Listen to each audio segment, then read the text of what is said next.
Hello, podcast listener. You have picked a great episode of JJ Meets World. Tucker and I share our favorite overrated and underrated movies in very specific genres. And we invite you to check out our Facebook page where you can actually tell us what's overrated and underrated. But first, a word from our sponsor. This episode of JJ Meets World is brought to you by Natalie Deutsch of Hatch Realty. Natalie has a proven track record to get your home sold faster and for more money. She is consistently focused on her clients' needs and wants throughout the entire process and make sure that they are well taken care of. If you're looking to buy or sell, reach out to Natalie today. On average, Natalie sells a home every 3.74 days. That's at least 2 a week. And last year, Natalie earned her clients on average over $4,000 above list price on their homes. And you don't have to take our word for it. Here's some of the great reviews Natalie has received. I was overwhelmingly impressed with Natalie and all the Hatch team. She was very responsive and responded to all of the emails within an hour. She gave great advice and encouragement from the listing and pictures, the offer, and all the closing details. The marketing team knew exactly how to promote my property, and I was pleased by how soon and easily my property received an offer. I was actually dreading selling my condo, and Natalie did such an awesome job that I felt like I really didn't need to do anything. The thing I most appreciated was that she really listened to what I wanted to do and respected my decisions. I would definitely recommend Natalie and all the Hatch Realty team. They made this process so wonderful. That was from Diane. So listen, if you're in the mood to buy or sell a home, give Natalie a call right now. You can reach her at 701-388-9338. Natalie, Natalie, at hatchrealtyfm.com, or you can go to livefargomorehead.com. That's livefargomorehead.com and find out some information. Huge thanks to Natalie Deutsch of Hatch Realty for sponsoring JJ Meets World. 1, 2, 3, 4. J.J. Gordon, sort of like that Indiana Jones, in that he's always sniffing out his next adventure. Yes, he is. He's always interviewing guests so he can have them on his show and they can talk about pop culture, arts, and leisure.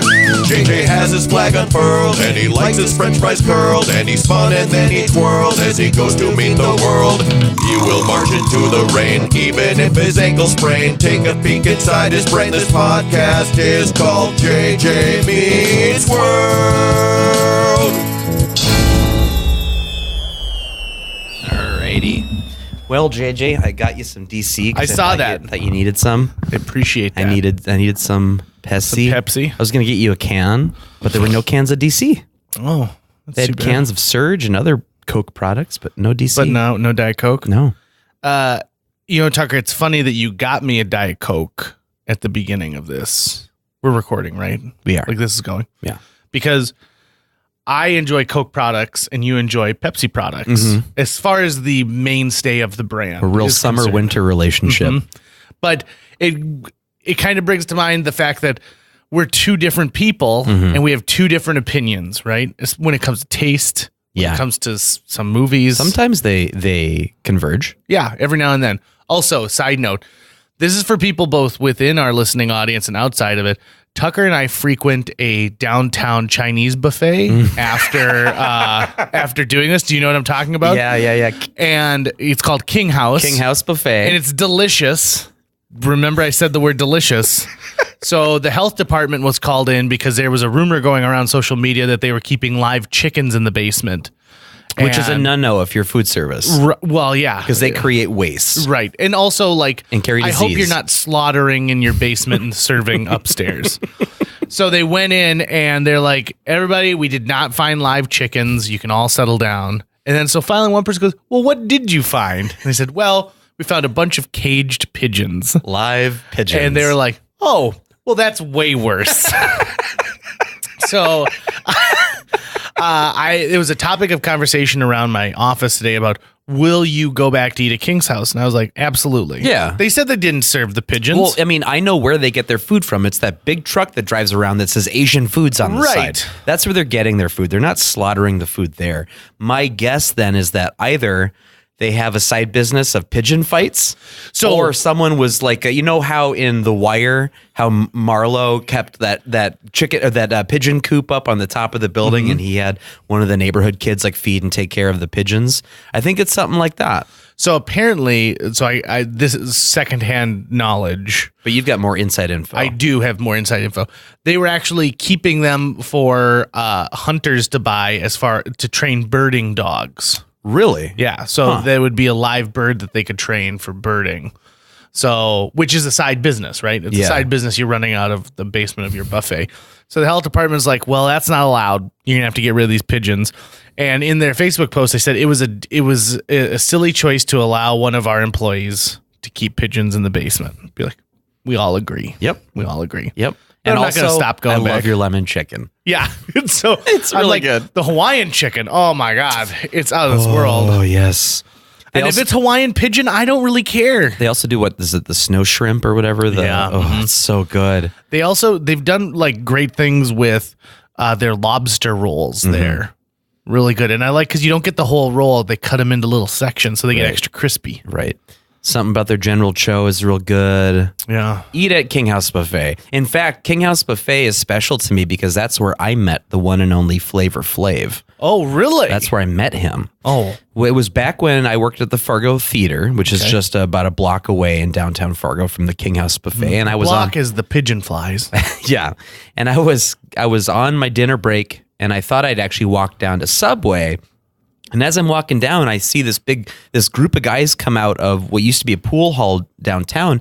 And in the middle of them was Flavor Flav. And I realized, oh my God, that's right. Public Enemy is playing in town today. And so I followed them and they ended up walking into King House. And so I went in that way and bought a buffet pass. And then as I walked in, I noticed that Flavor Flav was essentially holding court like in the lobby. And he had fans walking up to him and shaking hands. And so I knew it was cool to do that. So I kind of walked up to him and I caught his eye and I said, "Hey, Flav." And he walked up to me and put out his hand and I shook his hand. He had a big clock hanging around his neck. Oh, he had the clock. He had the clock on. He wasn't wearing a Viking helmet, but he had the clock on. And I said, "Hey, Flav, just wanted to say I'm a big fan of your music, and I also like watching your TV show," because Flavor of Love was on at the time. And he said, "Thank you, man. God bless you and your family during this holiday season," because it was Christmas season. And I said, "Thanks, you too, Flav." And then I went and I had my meal, and I ran back to the theater and started calling all my family members, telling them that Flavor Flav had blessed us for Christmas. Oh, was it the best Christmas ever? It was. So go to King House because you'll meet Flavor Flav. Yeah. And I doubt that Flavor Flav would care much if there are pigeons in the basement. No, I think he'd probably prefer it. Yeah. Be like, "Can I get a pigeon or two to go as well?" Oh, okay. It's for the show. Okay, so let's get into this thing. So let's talk. So I've got a list of film genres in front of me. We should describe what it is we're doing today because Should we? We're guest lists today. You think people are going to just not go along with the ride? You know, you and I are raw dogging it today. We're not doing it with a guest. Raw dogging it. It's exactly the way I want to. People be like, "Did you listen to last episode? JJ and Tucker were just raw dogging it the whole time." You know, have I ever told you my idea for a podcast? I mean, you've told me a lot of ideas for podcasts. Well, yeah. In fact, I had one today called JJ's Chicken Nugget Review,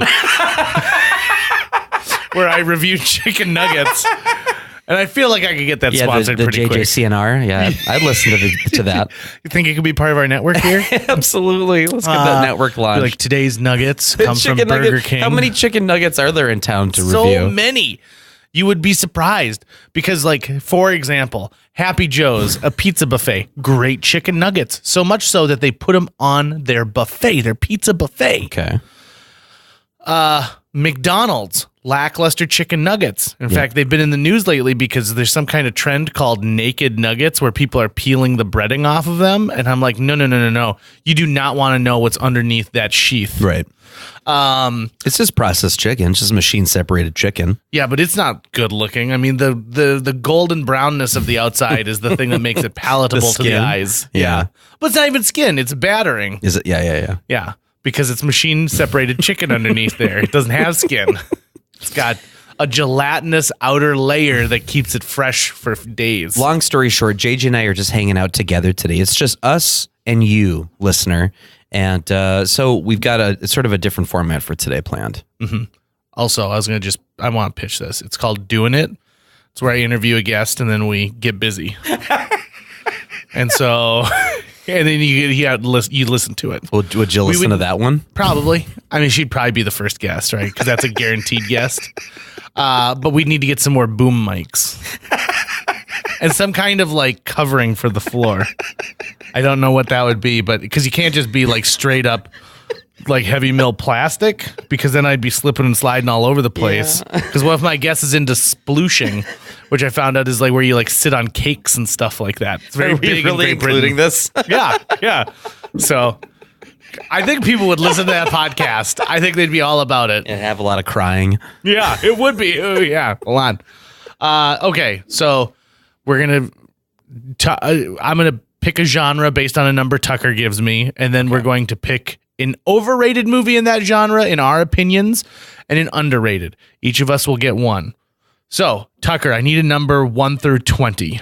All right. Well, let's go with Dad's lucky number of 13.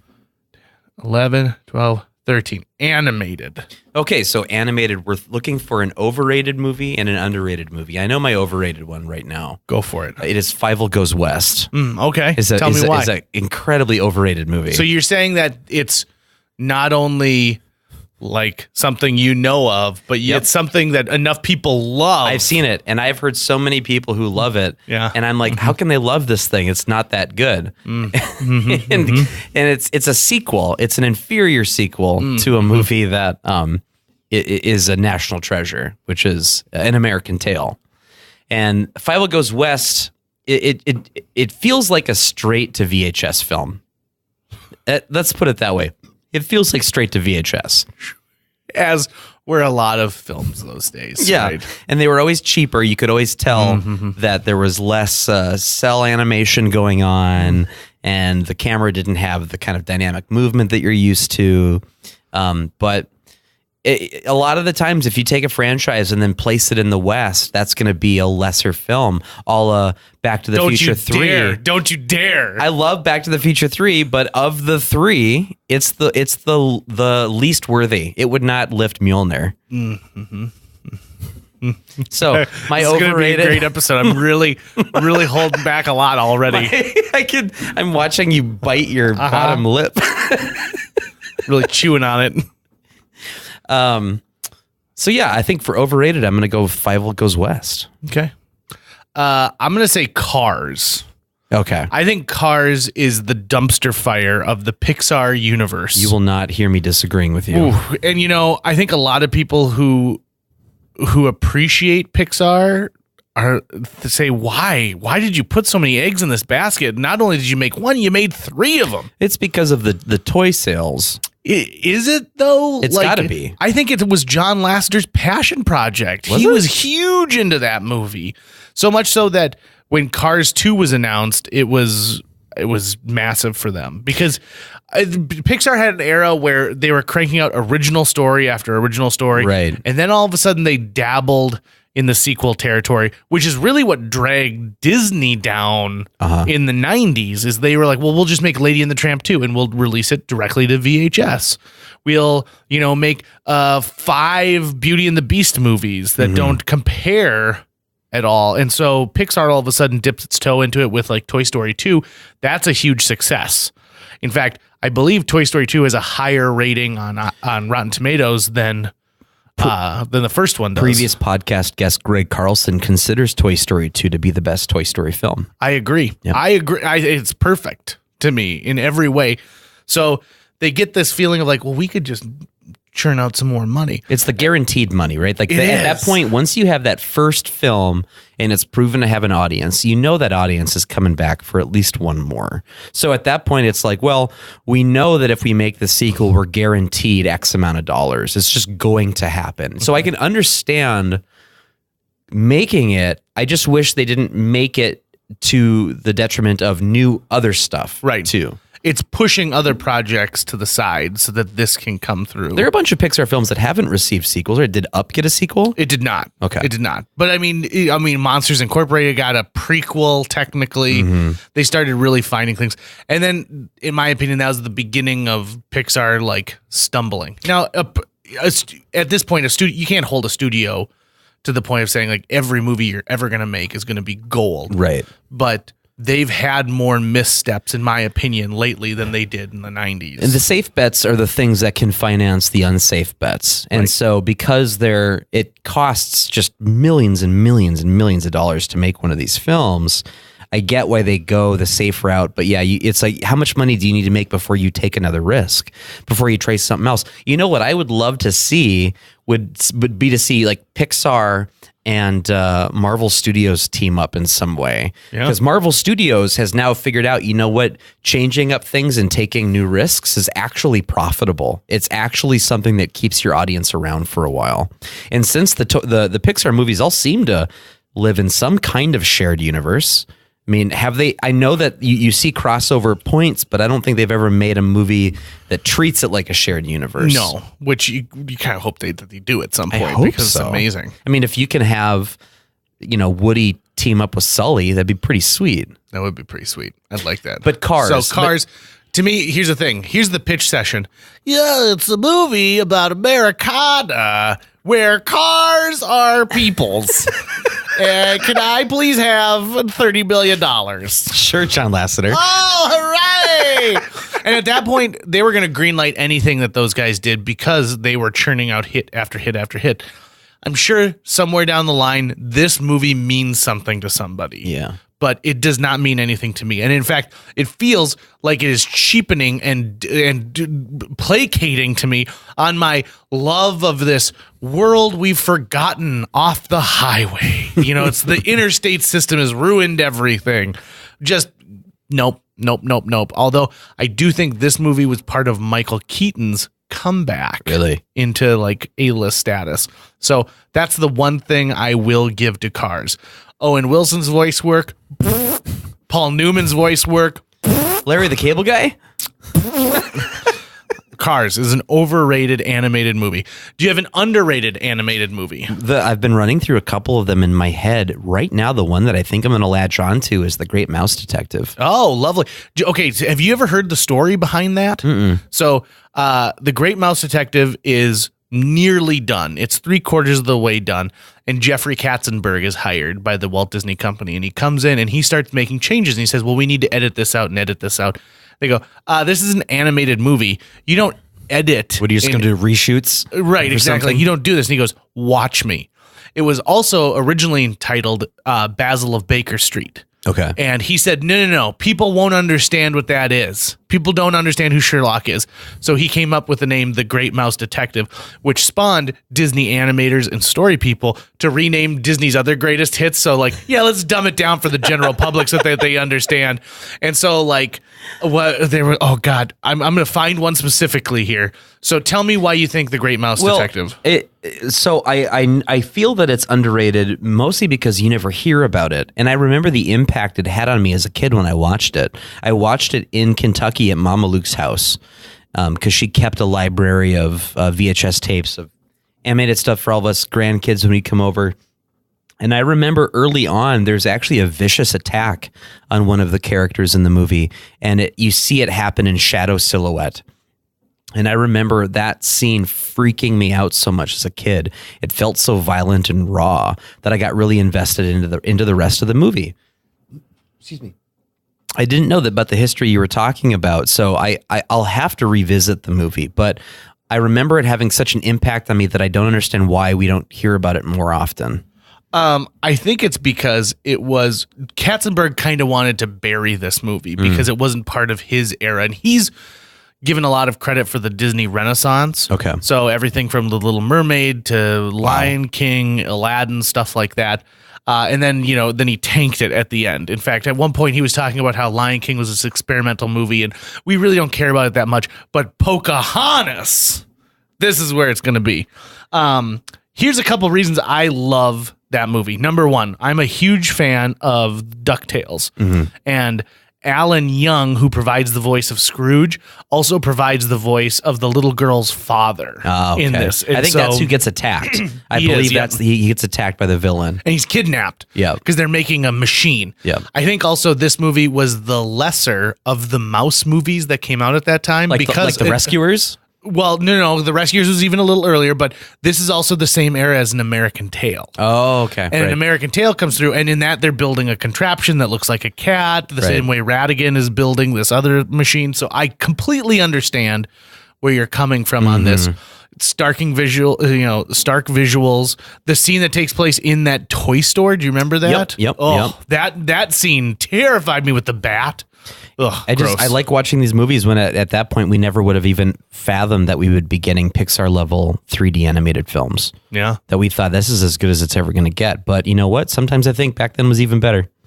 I loved hand-drawn animation. Okay, so this was an inter-office communication, February 13th, 1986, sent to the animation department. Along with the new title for Basil of Baker Street, it has been decided to rename the entire library of animated classics. The new titles are as follows: Seven Little Men Help a Girl, The Wooden Boy Who Became Real, Color and Music, The Wonderful Elephant Who Could Really Fly, The Little Deer Who Grew Up, The Girl with the See-Through Shoes, The Girl in the Imaginary World, The Amazing Flying Children, Two Dogs Fall in Love, The Girl Who Seemed to Die, Puppies Taken Away, The Boy Who Would Be King, A Boy, a Bear, and a Big Black Cat, Aristocats, Robin Hood with Animals, Two Mice Save a Girl, A Fox and a Hound Are Friends, The Evil Bonehead. It's pretty amazing, right? Aristocats. So, I love how that one doesn't even need to get renamed. Doesn't get changed at all. So when I think of underrated animation, I think of, ironically, the person you went to for overrated, which is Don Bluth. Okay. Who did An American Tail, 5 Goes West. Gosh, the Land Before Time movies, All Dogs Go to Heaven. Yep. So he had one that I loved when I was younger called Rock-a-Doodle. Yes. Rock-a-Doodle is a high quality film that does a couple of things. Number one, it blends live action with animation because you start out in a live action situation. It's set on a farm that's flooding, and I think in our neck of the woods, we can really relate to that rural struggle that everyone goes through. The music is amazing because you are getting some of the best tunes ever. For example, there's, of course, Rock-a-Doodle, which is the name of the movie. But you also end up with, They're Running Out, which is a song about a battery powered flashlight that's running out of batteries. That was the thing I kept thinking of because so the other members of the barn, is it owls that they're worried about? Yeah, that's on the roof. Owls are going to take over. They're essentially, they've created this ultimate night when they've tricked the rooster who lives on this farm, who's got an amazing singing voice, to say, we don't need you. The sun will rise without you. And he leaves disgraced, and the sun doesn't rise again once Chanticleer is gone. And Chanticleer voiced by Glenn Campbell, which you would think would have global catastrophic huge, like that would, like that's a pretty powerful rooster. But it only affects this one farm apparently. And they're going to eat all the animals is the plan, because the owls hate the light. And then Christopher Plummer is the voice of the Grand Duke, and then Eddie, I can't remember what his name is, but there's this like nerd character that they based this little tiny bird, like his nephew character, off of, and then he's voiced by Charles Nelson Riley, and who you might remember from Hollywood Squares is like he had big glasses, and he's always talking about people like this, and he's Charles Nelson Riley. Alec Baldwin does an amazing impression of him. But this movie, the music in it, the story in it, everything I loved in Rock-a-Doodle. Now he's got an Elvis persona. Yep. Right. So when he's banished, or when he leaves the farm, he goes to the big city, and now all of a sudden he is the king, and he has this Elvis look to him, and he's got a shitty manager who's manipulating him from behind the scenes, and they want to get him to stay there. They don't want these little animals to convince him to come back to the farm, because our main character, who's a boy in the beginning, has now been turned into a little kitty cat. You know, it's weird. I've actually been on this really strange Elvis kick lately. Really? And I've never been a fan of Elvis. You know, he always, as a kid, he seemed like just really cheesy and not a thing I would listen to. But I don't remember how it came across my YouTube feed the other day. But I found a performance of his in '72 when he was performing Bridge Over Troubled Water live. And it is breathtaking how good it is. And I realized that I had never really given him a solid listen before. So now I'm kind of, listening to different eras of Elvis, and nothing that's really hooking me the way that performance of Bridge Over Troubled Water. But he's an icon I don't have enough knowledge of, and so I need to soak it in. So maybe I should return to Rock-a-Doodle-Doo as part of that. You should, absolutely. All right, give me another number. Let's figure out another genre. So what was the spread here? Is from 1 to 20? 1 to 20. Well, when you turn 18, that's when you can buy porn for the first time. So let's go with number 18. Sci-fi. Sci-fi. Well, I know what mine is immediately. I kicked us off with animation. So why don't you give us your overrated sci-fi? Avatar.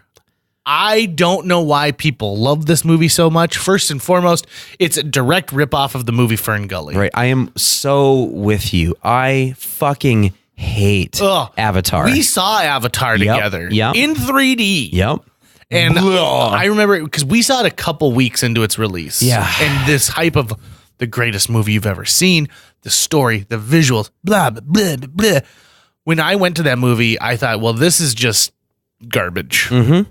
I don't find it entertaining. In fact, right now, I'd be hard pressed to tell you exactly what the plot of Avatar is, other than the elements that they stole from Fern Gully, which I've seen dozens of times. Unobtainium. Oh, that's right. That's the element that they're going for is unobtainium. Right. They found it on this planet, and so we're going to this planet to like dig it up, and they're the indigenous people. Right. It's sort of an eco-friendly movie. It's about industry coming in and destroying what is natural and good and the natural order of things. But yeah, the movie got so popular that there was even a term for people who were depressed by the fact that it wasn't real. Ugh. Right? Like, gross. Why would you want this to be real? And people were trying to dress up as the Na'vi. Is that what they are? Mm-hmm. And in their blue skin and tall, long necks. And yeah, not for me. But I also think that James Cameron is incredibly overrated in general. Yeah. I mean, he's a legend, Terminator, Titanic, all that stuff. But I'm just meh. I've never been a James Cameron fan. And the fact that they use goddamn papyrus font for the poster. Yeah, you don't like that. No one likes that except James Cameron, apparently. So, God, no, I'm with you. I wish I could just, out of the spirit of having more movies labeled, I'm not just going to go with exactly what you said, but that would have been my top pick as well. Yeah, Avatar, just start to finish, I didn't care for it. Felt like it was a ripoff. I didn't feel like the visuals were so amazingly stunning. You know, we've seen entire worlds created in a computer at this point. Right. So even here's another thing. So I don't think James Cameron ever takes a note for how evolution works. Right. Mm-hmm. So if in this world the Na'vi people have evolved and they've got a tail, I believe, is a part of it. Yep. And a lot of stuff happens up in trees. Most of their carnivorous animals that would exist would have adapted to somehow be able to get these guys. So like they'd have an extra hand or something to grab a tail, whatever it happens to be. But he's just like, what can I make look cool under a black light? So Avatar. I'm sure someone just said unscribed, like, nope, fuck that guy. Done. So long. I don't know if you're going to like my pick for my overrated movie. Okay. By the way, just because someone thinks something is overrated doesn't mean they necessarily dislike the movie. Correct. Right? So I want to be upfront about that right now. Because when I tell you that I think The Fifth Element is relatively overrated, I'm not saying I dislike the movie. I enjoy watching The Fifth Element. But it's Star Wars. But not as good. And with some Stargate kind of mixed in there too, because a lot of the effects are cheesy in the way that the Stargate one was. In a little rush hour. Right. Now, if anything, that movie gave us Mia Jovovich in that white suit. So that's all it needed to do to be a good movie in my mind. But I just don't latch onto it the way a lot of people really, really do. And I wish I could explain it better than that. It's given sort of top tier status by a lot of people in the sci-fi loving community. And I don't get it. It doesn't innovate. It doesn't really give us anything new. It's not particularly clever in any way. Mm-hmm. As far as visuals go, you get some cool stuff out of that. But, maybe it's because I've soured on Bruce Willis. Okay. Because he has this rep for being just an absolute pisser. Yep, as we heard from Kevin Smith, Right. Tracy Morgan. So when I think of, I enjoy the movie Fifth Element, but more recently, it's kind of taken on this weird life of its own where it's starting to be merchandised a little bit. Again, like it's happening again. Probably the nostalgia throwback kind of thing. Right. So you can on thinkgeek.com, you can buy a Lilu Dallas multipass. Right. And little things like that. There are moments in that movie which I really enjoy and I have a great time watching. But then there's other parts I'm like, no. Yeah. Who cares? Chris Tucker's got that great scene where he's the announcer and he's running his show. And I liked that part. That was also when reality TV was really kicking off. So this guy that he's just got a camera with him everywhere he goes. Like he's basically set up to broadcast at any point, anytime, anywhere. Was pretty interesting. So in my opinion, if you think of Blade Runner as always happening at night, right? Everything's really dark. It's the same world, only it's daylight out. That's and you get to interesting. see so much more because everything is so bright in the majority of the movie so that you can see details and things like the garbage shortage and stuff like that. Right. You know what it's making me think of right now is a movie that I just watched recently, which was the 1993 Judge Dredd with Sylvester Stallone. Oh, do tell. And Mega City 1, because you get a bunch of shots of Mega City 1. But that's just making me think of that right now. So I'm going to go with Fifth Element for overrated, with the caveat that does not mean I dislike the movie. Okay. But I know what my underrated one is, and I think you're going to agree with me 100%. Oh, okay. In fact, I wouldn't be surprised if this was what you were going to say. If we've got the same one. Yeah. So I was thinking to myself, it's hard to pick. Sci-fi is a hard genre to pick because it kind of bleeds into a lot of different things. But if I had to put my finger on it, and I don't think we picked the same thing. Okay. So I'm going to just put that out there. Okay. The more I watch it and the older this movie gets, the more I enjoy it. Mars Attacks. Oh, it's not what I would have picked. So Mars Attacks is it's a sci-fi comedy that Tim Burton did. And this is towards the end of when I enjoyed Tim Burton. He hasn't done much lately that I've been like, way to go, Tim Burton. It's an amazing, enormous cast, including Jack Nicholson in two completely separate roles. One is the president of the United States, and one is this sleazy casino owner in it as well. And in fact, he plays that guy with kind of a deviated septum, like he's done so much cocaine over the years. But there's Oscar winners in there. There's champion football players like Jim Brown is in it. Danny DeVito. I mean, it's got everything, and it's funny. It's also the kickoff. I believe it was one of Jack Black's first film roles. Okay. And so I'm going to have to rewatch this movie now. I remember watching it once and not getting into it, but it sounds like it's worth a rewatch. Yeah, watch it as an adult because it's very much a parody of other Martian movies. Okay. And so I get a kick out of that. It's also a great Martin Short role. Okay. Well, I think an underrated sci-fi film is also the most underrated Star Trek film, which is Star Trek IV, The Voyage Home. Yeah. Oh, that is my favorite Star Trek movie. I almost want to change my answer. I understand why by many Star Trek fan standards, it's a lesser film because it takes place in the 80s. It was a current, present day film at the time. Right. And you're not getting the space battles and the space intrigue and all of that. And it's an environmentalist film. So the message is to save the whales, which was the sort of cause du jour of that time. And the premise is that whales are actually an intelligent species that are related to some sort of intergalactic, they have some kind of brethren that they branch off and speak with every few centuries. There's some sort of cosmic power that they talk to. And then because they've been talking to it, this thing doesn't come and eat Earth. Right. And then it came looking for them and it can't find them and it's destroying everything in its path when it does. But that's where you get scenes like Scotty showing how to make transparent aluminum and trying to speak into the computer's mouse. How quaint. That's where you get Chekhov saying, asking basically a Russian in the 80s asking Americans in San Francisco where he can find the nuclear vessels. That's where you get Bones in the hospital, like talking about kidney dialysis and how barbaric it is. You get Kirk learning how to use swear words and them realizing that they don't have money and they need money.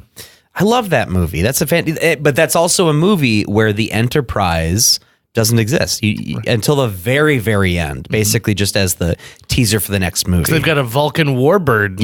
Yep, bird of prey. Yeah, that's what they've been using it to go back and forward in time. And it's because it has a cloaking device, which at the time, like the Starfleet ships didn't have a cloaking device. So they're able to use that ship in present day. One thing that doesn't make sense about it, though, is they park in the middle of a park. And it's able to sit there and no one in San Francisco ends up running into it except for the lady. Because Frisbees weren't that popular at the time. In fact, there's a great scene where you can tell it's landing by the sound effects and it crushes 2 garbage cans and it's kind of like cheaply done effect, but it's nice. Captain, there be whales aboard. Love that movie. Star Trek 4, The Voyage Home, best Star Trek and an underrated sci-fi film. Oh, I like that. All right, let's keep going along. I think we got time for a couple more here. So we've already done 2 that are in the teens. So we're going to go down to single digits. Okay. My lucky number, I don't know why I picked this as my lucky number as a kid, but I did. It's 8. 8. Okay. 1, 2, 3, 4, 5, 6, 7. And then 8. Oh, musicals. I'm definitely going to be out of my element here, but I can think of one. You kick us off with both your overrated and underrated, and that'll give me a little bit of time. Okay. That's just because when it comes to musicals, you know what you're talking about, and I'm kind of treading water. Yeah, I've always loved the musical genre. I just love the fact that you're storytelling and using an extra element that brings up, emotions that you don't normally get in like a drama. And then just how funny it can be to watch some people sing. It just tickles me start to finish. My overrated... And we have to specify that we're talking films. Yeah. So it can't be any musical. It's a musical that was made into a film. So, most of the stuff that's been made recently, I feel is overrated. I know exactly this. Mary Poppins Returns. How did anybody like that? Emily Blunt, bless her soul, played a Mary Poppins who is just really mean and like rude to the kids, much closer to the P.L. Travers books, where she would do things like break her fingers off and give it to the children, and they turn into little like candies and cookies and junk like that. That's dark. It is dark. The original book's much darker. And so what they went for with this is just something that I didn't understand. First and foremost, the kids are supposed to not remember that Mary Poppins was real. They've convinced themselves that she's a figment of their imagination, which doesn't make sense. And then that's some imagination that these kids had shared. And then Bert apparently disappeared immediately after the events of that, even though he's been the chimney sweep and chalk artist in their neighborhood for a long time, long enough that he takes the children home. Because the running theory has been that both Bert and Mary Poppins are, if not the same, then similar beings, eternal beings that move from realm to realm. And that the reason Bert switches jobs is because he's not really afraid of dying, so he wants to try everything out. But if he's leaving the moment that the original Mary Poppins leaves, that makes it sound like there's a deeper, more intrinsic link. But he was already there before Mary Poppins arrived. Right. And he is this neat character who he talks to us in the audience, right? He's like, number 16, right this way. And he knows, like in the one man band song, he's singing about all of the people in that neighborhood. So you feel like he's been there for a while, but then he just suddenly disappears. Like maybe Mary Poppins killed him. Right. Right. Is the Lin-Manuel Miranda? Yeah. Is that how you say his name? Yeah. Is he supposed to be a similar being? Does he have similar powers? No. So they make Jane, grown-up Jane, his love interest in this. Okay. And he is a lamplighter who knows of Mary Poppins and her magical powers, but you get the real feeling that he does not have those powers, even though he's quite at home among animated beings and jumping into cracked porcelain bowls.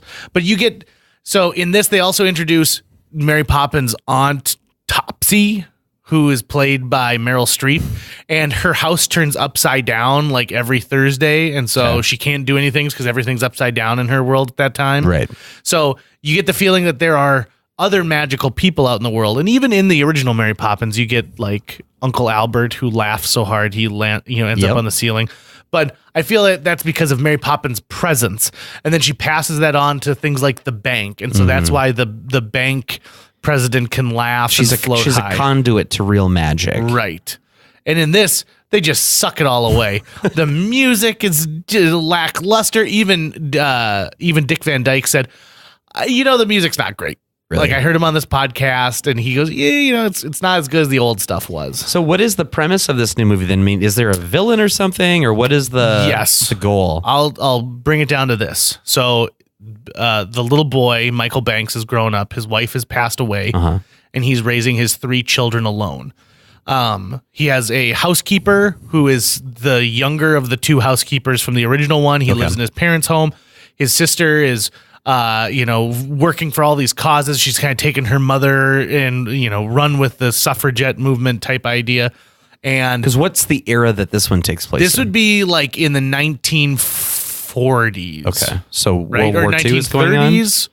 Maybe it's right before the war. Okay. I think it's probably right before the war. So he works at the bank. He's an artist, but he's forgotten how to do art since his wife has passed away. And he owes money on a loan he took out. Okay. And so Mary Poppins shows up to take care of his children, and they realize, oh my gosh, this woman really existed. And she teaches the children things like, it's all right that your mom's dead. And she sings a song about how you can put something away, but then eventually, you'll find it again one day. And I'm like, oh, so Mary Poppins is a firm believer in heaven. Yeah. Like, is that where we're going? And she descends from the clouds. She sure does. And the villain in this is the president of the bank, who wants to foreclose on their house. Played by Dick Van Dyke. No. So he's the chairman of the board, but like the guy who's running the bank is Colin Firth. And they do a horrible job setting him up as the villain because you think he's a good guy, but then when they go into the 2D animation world, they get kind of shrifted by this wolf who's also voiced by Colin Firth. So you're like, oh, so he's the villain. I get it. I see. Thanks a lot, guys. He's a wolf in Colin Firth clothing. Yeah. And but Dick Van Dyke shows up at the very end, so that's worthwhile. The original Jane shows up. The original Michael doesn't because he died when he was 21 years old, I believe, in a botched mugging. Oof. Someone was mugging him and killed him.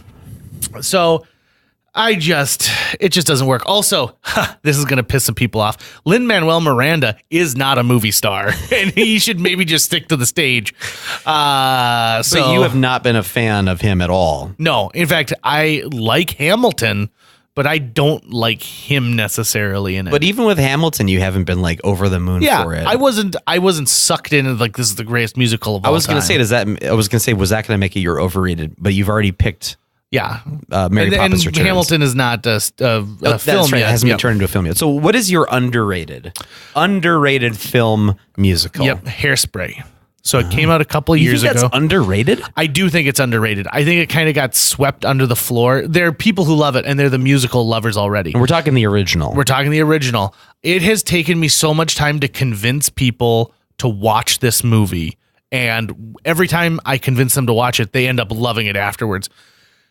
Adam Shankman does such an amazing job with these characters. And I remember watching like the trailer to it being like, oh God, they're going to just ruin this thing top to bottom. I saw this show in Toronto years ago and I had just an amazing time. And I thought, oh, they're going to ruin every piece of this. What's the point? But John Travolta, the relationship he creates with his daughter in that movie, keep in mind as a like 400-pound woman in drag, felt real. And I felt the same thing I feel when I watch The Nutty Professor of this person who's being shamed for their weight and who they are and needing to feel comfortable in your own skin. The relationship he shares with Christopher Walken, who plays his husband. Oh, they've got this amazing little number they do about how it doesn't matter how old and fat you get, I'm still going to love you. Aww. It's great. This movie is about how fat people are not taken seriously, but it's an allegory for race relations. Okay. And it involves race relations. Queen Latifah knocks it out of the park in this, does a great job. It's got humor. It's got great performances, and it's a love letter to that era in the 60s. John Waters even shows up as a flasher in it, which is a nice little throwback. And they involve Ricky Lake. They involve Jerry, what's his name? Frank Costanza. Jerry Stiller, who played the father in the original Hairspray movie from the 80s. I think it's wonderful. It's a feast for the eyes. It's a feast for the ears. And I remember leaving that movie being just excited about this. Was so good. It was so much fun. Okay. All right. Okay. Well, I know my underrated. I'm still struggling with an overrated, but my underrated movie musical would be the one and only Genuine Original Family Band. And I haven't seen that movie in a long time, but I know that it was not a critical darling by any stretch of the imagination. It actually receives a lot of hate because there isn't much of a plot. But the music is fun. It's the what's his name? Kurt Russell. Yep. Young Kurt Russell when he was famous as a kid. When he was shackled to the Disney Corporation, like, just keep doing our movies. The computer who wore tennis shoes, keep doing it. And who was the guy who played the dad? He also played. He was going to be the original Tin Man, and then couldn't do it because the makeup. He had an allergic reaction to it. Looks like Abraham Lincoln. He was Jed Clampett. Yep. Buddy. I'm not remembering his name. Buddy Ebsen. Now, did you know that Kurt Russell's future and current wife is in that movie as well? Really? As an uncredited member of the movie. So that was their first movie together. Ian Goldie. Huh? Goldie Hawn. There we go. I couldn't remember her name either. But that movie is dear to my heart. One, because there was a period of time in my childhood where every Friday, my mom, as like a treat to my sister and I, she'd take us to Videoland to rent a movie or two. We were only allowed to rent kid-friendly stuff, and oftentimes we ended up renting the old live-action Disney films. That's where we saw Bedknobs and Broomsticks. That's where we saw all sorts of stuff. Black Hole. You're picking a lot of Disney stuff, so like you're picking from the white clamshells, huh? Yeah, exactly. That's where we were going, because she knew that those were okay. And so the one and only Genuine Original Family Band, though, also talks about Dakota Territory and the fight over the reelection of Grover Cleveland, which ties into my heart a little bit. And they end up, the family ends up making a performance at a rally. And I don't think it sways the election in any way, shape, or form. I think from what I recall of the critical consensus is that there's really no story to it. But even the name, the one and only Genuine Original Family Band, is a pretty awesome name. Looked great on a poster. Overrated musicals. So I'm going to get some flack for this because I'm trying to think of a musical that's overrated. And the one that comes to mind is one I actually haven't watched all the way through. And it's animated. And it's Frozen. Mm-hmm. And that's because I've listened to Let It Go. And I've watched some sections of it, and it seems like an okay movie. And I have to remind myself that the zeitgeist wasn't people like our age. It was young girls, because Elsa is awesome. The female characters in that movie are fantastic. But from what I've heard, it's not this soaring, brilliant musical. But you tell me, am I right to pick that as an overrated one? Because I'm struggling of thinking of a musical that I would really call overrated. All the ones I've seen all the way through, I wouldn't say they're overrated. They're classics. And I think it's hard because we're not of an era where they're pumping out a new musical every single week. I mean, sure. You had things like there's an era where Fred Astaire, it seemed like once every 2 months had a movie coming out like, hey, it's Easter Parade, and then it's this, and then it's this. Even in the fact that like in the 60s and 70s there were more musicals, but our generation wasn't watching Hair, and we really weren't watching Liza Minnelli and Cabaret. But our musicals were the Disney in the 90s. What's his name you just mentioned at the beginning? Well, Alan Menken and Howard Ashman, their musicals, along with Tim Rice and Elton John, writing for Jeffrey Katzenberg. The Disney movies before that weren't musicals, right? Bambi wasn't a musical. Cinderella wasn't a musical. Yeah, but Snow White was a musical. I mean, it had like musical elements. Yeah. They didn't have 7 major songs in them like Disney eventually got. Came kind of the house style for a while. Right. And it has to be, you have to sell a soundtrack with it at the same time. Right, exactly. So even like the Aristocats had, the Aristocat song by the Jungle Book. The Jungle Book is full of music. Oh, that answers my next question. I was going to say, was The Lion King the first one that actually added some contemporary music, but Jungle Book had Louis Armstrong and a few other. Yeah, Louis Prima. I'm sorry, Louis Prima. Yeah. You're right. And he actually brought the band in, and they videotaped the band, and then they animated like the monkeys based on like what the band looked like. It was when they're still rotoscoping everything at the time. It was. Everything. Obviously my overrated pick isn't as strong as it should be, but so I'm going to tell you something about your overrated pick. Robert Lopez, who wrote the music with his wife for Frozen. You've actually seen one of his musicals. He wrote Avenue Q with his partner. Yeah. That's fantastic. So I thought that was interesting that he, that was his dream, right? Avenue Q is written in this style that it's supposed to be like Sesame Street or more aptly a Disney movie. I just know that by naming Frozen, our listeners who are under the age of 8 are going to be sending me a lot of really angry misspelled emails. You're a poo head. Yeah. I had my dad write this for me. Also, I'm gonna back you up a little bit on Frozen 2 with, it wasn't a huge hit when it first came out. It was a sleeper. I remember going to it the first week in its release, maybe a dozen people in the theater. Okay. And it got big as soon as this idea came out, like, oh, this is very female empowering. It's about sisters. It's not about a guy, coming to the rescue. But it also seems like that song, Let It Go, has the right hook that got so many people going. Because friends of ours who are parents, like former guest Tim Larson, his daughters have been Frozen crazy. And he's had to listen to Let It Go on repeat, on repeat, on repeat, on repeat, on repeat, on repeat, on repeat, on repeat, on repeat for a while now. So I kind of feel like by saying it's overrated, we're giving those parents some ammunition. So no, honey, we're not listening to that overrated piece of crap today. I got on a flight a few years ago, and I was with previous guest Phil Lund, and he goes, "Yeah, do you see that Frozen movie yet?" And I said, "Yeah." And I was like, "Let it go, let it go." And this woman grabbed me by the arm. I was just passing by, and she goes, "Unless you want to hear that for 3 hours, you better stop." And her kid was working on like a little Rubik's Cube or something like that. And so it is. You put, you just get that tune going, and then it's let it go, let it go. Well, JJ, I think we've got time for one more. All right. Let's do one more. Let me ask you this. Is there a genre that you feel we should cover in this that we haven't? I like leaning into what the universe tells us to do. Fantastic. Give me another number, my good man.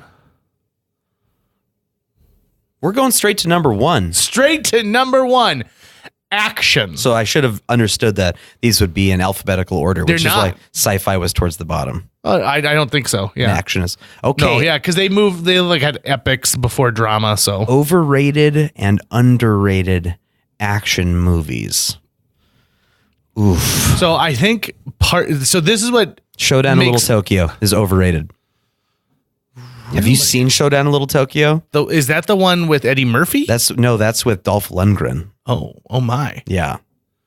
Showdown in Little Tokyo. So tell me a little bit about this Dolph Lundgren film. Okay, so there's a scene where there's this woman and she's been captured by the Yakuza, and for whatever reason she's decided to commit seppuku, which is ritualistic suicide. Right. And so she's in this mafia compound under lock and key, and she's in this room and she's about to kill herself when Dolph Lundgren comes bursting into the room in some way to save her. Stops the suicide, throws her over his shoulder, jumps out the window and lands on the ground after he's fallen a few stories. Puts her on the ground next to him and they start running away. The Yakuza are all firing their automatic weapons at them. I mean, just the fingers on the trigger, they're letting them fly and nothing is hitting anyone. That's too bad. They get on the other side of this parked car. Dolph Lundgren, with one hand, tips it on its side as though it's acting as a shield, right? Then they keep running. So as they're running, the Yakuza are coming after them, and they're still firing their automatic weapons. And Dolph Lundgren stops and turns around. Now there's some distance between them. And he waits for the Yakuza members to get up to the car. And then with one shot from his pistol, hits the gas tank of the car and explodes like a bomb. And he kills all these Yakuza guys. Fuck that movie. Showdown. And his sidekick in that movie is played by Brandon Lee, Bruce Lee's son. And Bruce Lee's son's whole purpose is to make Dolph Lundgren seem even manlier. And that is not a fate befitting of a son of Lee. Do you think that there was a time when Dolph Lundgren was like, I am the epitome of man? It was probably when he made Kindergarten Cop 2 in like 2017. I bet that was the moment that he felt that way. Think so? That's straight to Blu-ray.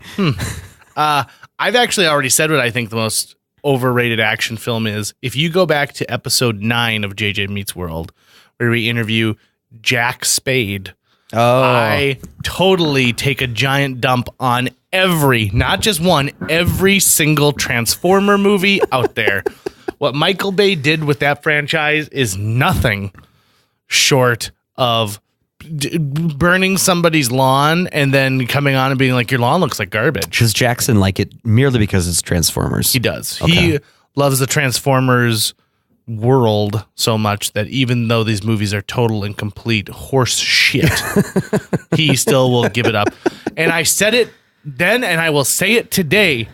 These are supposedly super smart creatures from another planet who've been living on Earth for a while already, yet they don't understand why Shia LaBeouf is like, you guys need to chill out. My parents can't come out here and see you. So they do a Three Stooges routine where they knock over the bird bath in his backyard. Like, oh, sorry about that. And then at one point, one of them pisses oil on John Turturro. What is going on? Why are these movies so popular? I can't believe that they keep churning them out. I feel like those movies and the Too Fast, Too Furious movies have the same demographic for some reason. I don't know what it is about. It's just like the sweet looking cars go fast. I think that's the group that watches the Transformers movies. I would like those movies if I could look at a Transformer or two Transformers fighting and be able to tell where one Transformer begins and the other ends. So, did you watch anything in the John Wick franchise by any chance? They've done a wonderful job with action sequences in the John Wick franchise. You can understand what's happening. You can understand it's not these quick cuts, cut. Like Christopher Nolan likes to shoot. Right. Like the action sequences in especially Batman Begins. Oh my God. Hate that so much. And it just drives me crazy. Yeah. So in Transformers, it's even worse because I don't even understand how they're transforming. Yeah. And that should be the cool thing about this, right? It's like, cool, they're transforming. Right. Underrated action movie. Ooh, oh, well, you know what? I'm going to go back to an old favorite of mine, and that is the movie Way of the Dragon, starring Bruce Lee. And you might not know it as that name. You might know it as the name Return of the Dragon, which was the U.S. release name, because the movies that he made in China didn't get released in the same order that he made them. And so oftentimes names would get switched around or totally changed entirely. So the original film was called Way of the Dragon, but it got released in the US after the movie Enter the Dragon got released, which was the movie he died before it released. And so Return of the Dragon, Way of the Dragon, same thing. I believe it's the first movie that he maybe directed. He was directing Game of Death when he died, and I believe he directed Way of the Dragon. It's cheesy in all the cheesy ways that old kung fu movies are. And in China, the film industry was still figuring itself out, so you weren't able to achieve the same level of quality that Western studios were able to at the time. The resources were different. But you have some iconic action sequences, including the boss battle, which is Bruce Lee versus Chuck Norris in the Roman Colosseum with a kitty cat watching them. That is an epic, epic scene. In pretty much all of the Bruce Lee movies, he's sort of the strong guy that comes around and starts to protect innocent locals from the mafioso bullies that are ruining their businesses or stealing their stuff or attacking their children. And he's the tough guy that comes in and takes care of it all. And there are some fantastic sequences in that. It's some great nunchuck work from Bruce Lee as well. Check out Way of the Dragon. It's underrated because it's an old kung fu foreign film, so it's dubbed. Sound effects don't work. There's weird jump cuts. The story is slow, but you see Bruce Lee in his absolute prime in this movie, not to be missed. I have always known you to be a Bruce Lee fan. Mm-hmm. And in fact, you introduced me to a lot of Bruce Lee stuff that I had never seen before. My knowledge was Enter the Dragon, the movie about his life. And then you were like, no, there's so much more. So, what's the one where he's fighting his way up the tower and Kareem Abdul-Jabbar's in it? So that's Game of Death. And the thing with Game of Death was, so when he was shooting it, he was working on it before Enter the Dragon happened. And then when he was approached to do Enter the Dragon, he put Game of Death on hold. And then I don't know if he had started working on it again and then died, or if he died before he could pick it back up. But for the longest time, not much of what had been shot was even available. There was only a couple of scenes in the end where he's fighting Kareem Abdul-Jabbar. And so I don't know who it was that scooped it up, but then they ended up making a movie around those few scenes, and they used a body double, and it's awful. It's absolute just excrement. However, in the mid 2000s, I want to say, all of his footage was uncovered. All the raw footage was uncovered, as well as detailed notes he had made about how he felt these sequences were going to go together. And there's a documentary that I believe is called A Warrior's Journey, which is what I think I showed you, where the documentary ends with what would have been those sequences edited together, and they composed some music, had the original audio, dialogue, and everything they put in.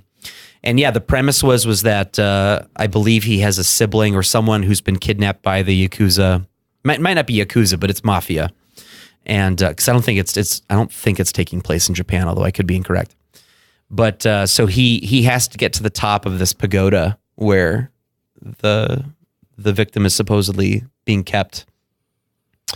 And on each level of the pagoda, there's a different martial arts master that he has to best. And if I remember correctly, you only see the final three. And the last one is Kareem Abdul-Jabbar, who is sort of a mystery man who has no style.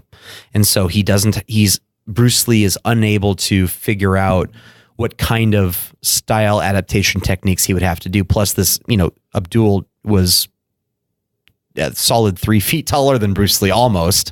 Bruce Lee was like 5'3", and Kareem Abdul-Jabbar would have been 7+.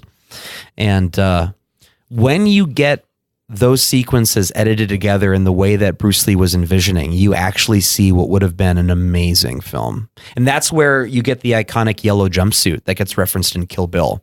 That's where Bruce Lee wore that. And he's got a yellow set of nunchucks to match. I know he goes and he fights Dan Inosanto, who is basically the one still carrying the torch of the School of Jeet Kune Do, still teaches it out in San Francisco. There were supposed to be a few other masters that he fights, but yeah, that's an awesome movie. That portion of that movie is awesome. My underrated action film is very similar. It's about a young foreigner who moves to a brand new town in the West and is taught by the former sheriff of this town how to be a real true cowboy, along with his best friend, the cat. And they stop all these mice from being eaten by taking out a John Cleese voiced cat. Real action heavy. Oh, there's a lot animated of film, right? Yeah, there's a great action sequence that actually takes place in a saloon between a John Lovitz voiced Spider and our main hero. So much action, I can't believe they were able to conclude it all on one VHS tape. No, does of course American Tail 5 Goes West. Yeah. No, I think so this I think a lot of our stuff, I think we're going to get hate mail on this, but we're going to put it out there. That's fine. Fuck you people. The best Die Hard movie is not Die Hard 1. No, you're not going to say 2. It's Die Hard 3. Okay. Die Hard with a Vengeance is the best Die Hard movie. I actually agree with you on that. I was worried you were going to say Die Hard 2. No. And then I was going to write you some hate mail. Die Hard 2 is fine. It gets you to the third one, and that's all that you need to know. But in 3, you've got Zeus. You've got Zeus. Yeah, and they've got that we're solving riddles. Yep. Jeremy Irons. You also have the score, which takes the song The Ants Go Marching. That's right.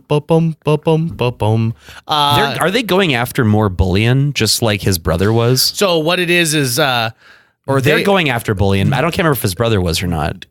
Are they trying to rob Fort Knox? So no, it's I guess it's technically not Fort Knox. It's the New York Gold Exchange. There you go. And they create this terrorist group, and that's actually a MacGuffin for, they have this small bomb, and then they make them think that there's another bomb somewhere else. So everyone else is running off trying to figure out where this bomb in a school is, but really they are robbing the New York Gold Exchange. You know what's really fun is the made-for-TV edit of Die Hard with a Vengeance. So there's this infamous scene, and I'm not going to say the word, but so they're messing with McClane. They're trying to put him in dangerous situations, the bad guys. Mm-hmm. And so they make him go to a neighborhood that's predominantly black, and he wears a sign placard with this racial epithet on it, this really offensive slogan that says, "I hate blank" on it.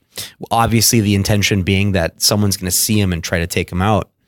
And and in the made-for-TV edit, the sign says, "I hate everybody." Yep. and then as he's out there, and this is how Samuel Jackson's character Zeus meets him, because first he confronts him to go, "Hey man, what are you doing? You're going to get killed out here if you wear that." And then he ends up defending him from some fellas outside who want to take him out. But just seeing that, "Hey guys, look at this guy here. He says he hates everybody." I would love to know the year that the memo went around Hollywood studios being like, "Hey everyone, you know how you make a lot of money with a movie is selling the syndication rights, right? So that this can air on TNT all the time." But we really can't do that with a lot of our R-rated movies. We've just been hacking chunks out of them. Maybe what we should do is we should film 2 takes of certain stuff so that we've got a television take and then we've got a movie take, which makes it much easier than the poor sons of bitches who are going in there and like redubbing stuff. Have you ever watched stuff that's just redubbed horribly? I'm sick of these mother-loving snakes on this Monday to Friday plane. Yep. I don't understand why you don't just bleep. Yeah. Why not just bleep? We're fine with it. That's totally fine. We don't need to not hear a bleep or just blur out that section. Totally fine. If anything, that makes me go, well, now I want to track down the real movie and hear that. My older brother, Brian, growing up, only ever had a made-for-TV version of Goonies to watch. So he had no idea that like Chunk let some F-bombs fly when he messes up the sundae that he's like pressing against the milkshake he's pressing against the glass. So I watched it with him years later, the actual cut, and he was like, "What? What is going on? Who made this version?" I'm trying to think. I had only ever seen Shawshank Redemption on television until I worked at a video store. And one Sunday morning, I was like, I need a movie to pop into the store system that plays all throughout Take-Two Video. I'm like, I'm going to put in Shawshank Redemption. This movie's great. It's a couple hours long. So I pop it in, and I'm helping this guy who's returning videos, obviously on the way home from church. And they get into one of the sequences where there is a lot of swearing, a lot of cursing. Movie's definitely rated R. Definitely rated R. So as we wrap this thing up, folks, if you disagreed with me, that's great. But if you agreed with me, that's even better. That's the beauty of opinions when it comes to movies, right? There are movies that people want to champion and then other ones that we want to just kind of forget. Right. And the fastest way to weigh in on this would be to check out our Facebook page and leave a comment below this episode. Tell us if any of these options offended you. What would you consider to be underrated or overrated in animation or sci-fi or action or musical? We'll listen to it. We might not respond. You're probably not right, but we'll listen to you. Yeah, you never know. Maybe Showdown in Little China. Is that Tokyo? Tokyo. In Little Tokyo was the Not movie. To be confused somebody with Big met Trouble their in Little wife China. at. Yeah, at first I was like, is that what he's talking about? No. What's the one? Oh, Golden Child. That's the one with Eddie Murphy. I was thinking about. That's not the one I'm thinking of. Not at all. Not at all. All right. I think that this is wrapping this one up. Overrated, underrated. This podcast is underrated. A huge thanks to Natalie Deutsch of Hatch Realty for sponsoring this podcast. Folks, if you're looking to buy or sell a home, contact Natalie Deutsch today, because Natalie Deutsch is not only a previous podcast guest, she's somebody who's going to care enough to sell your property for top dollar. She's also going to find you the best price possible if you're purchasing a new home. Last year on average, Natalie earned her clients $4,000 over list price on their homes and sold them faster than the market average. On average, Natalie's selling a home every 3.74 days. That's 2 homes a week. Those numbers don't lie. Find out why Natalie is one of the top agents in this entire market. Get a hold of her today, Natalie at hatchrealtyfm.com. You can also call 701-388-9338 or go on to livefargomorehead.com. That's livefargomorehead.com.